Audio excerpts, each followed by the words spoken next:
Hey, what up, Long Beach? Welcome back to the 562.org. It's Mike, and this high school basketball video is brought to you by Naples Rib Company, the perfect place for your team's next event. Boy, it feels like we just did this, fellas. Long Beach Poly hosting Compton. These two teams played just last week. COVID reschedules causing some strange kind of back-to-back weekly matchups like this one, as well as a condensed schedule. Compton head coach Tony Thomas said it's kind of like his former player DeMar DeRozan's life in the NBA. DeMar DeRozan just named an NBA All-Star starter, by the way. Congrats to more league product DeMar DeRozan. Jackrabbits out to a 7-0 lead in this one. Marcel Hayes getting things going. He's proven to be a great X factor for this Jackrabbits offense. Then Buda Henry finding the mid-range. Compton sitting in a zone. Jackrabbits content to pick it apart.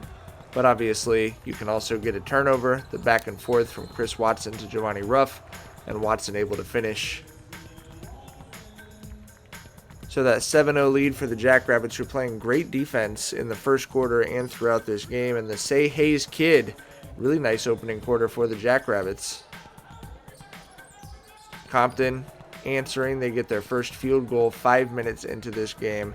And then Hayes with the buzzer beater to give the Jackrabbits a 17-7 lead after the first quarter. That's the way that they've been winning so far this season. They're not having a ton of games where they're consistently lighting it up on the scoreboard, but they're just grinding teams down on offense.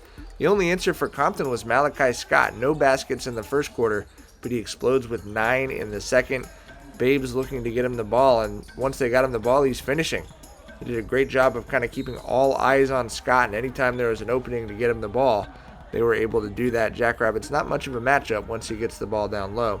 Brandon Relaford, a great drive at full speed for Compton. This is when they're at their best, pushing the pace, keeping teams off balance. Jackrabbits, though, stayed comfortable. Chris Watson, the deep three right there.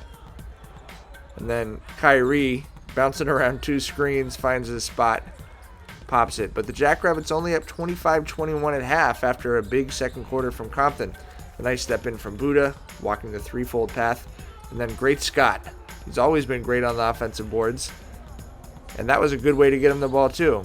Then the Rough Rider back at it on the three. Poly's starting to pull away again here in the third quarter. Playing great defense. I mean, there weren't a ton of amazing defensive highlights, but they gave up just 5 points at this point in the quarter. They lead 34-26 going to the fourth. 3 quarters where they gave up single-digit points to Compton. You just see, they're making everything difficult. They're staying in rotation. They force a fadeaway shot deep into the shot clock, and then more defense to offense as they're going to hold Compton to 7 points in the first quarter, 8 points in the fourth quarter. I mentioned just a few points in the third quarter. So that's how they've been winning this season. It's not putting up 80 points every night. It's by holding teams down, making things difficult. Another steal and a quick run as Watson finds Ruff. See Compton taking some timeouts here in the fourth out of frustration. Then Ruff, the big block. And they're running it the other way quickly to Watson. Jackrabbits up 14 points midway through the fourth quarter. No comeback in the fourth in this one, as there was the first time these teams played last week.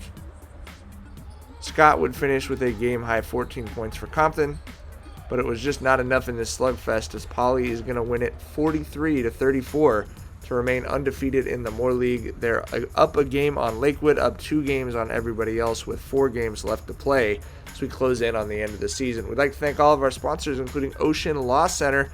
A lot more basketball coverage coming your way this week and next week as we get ready for the playoffs. For all that coverage, you got to keep it right here, the562.org.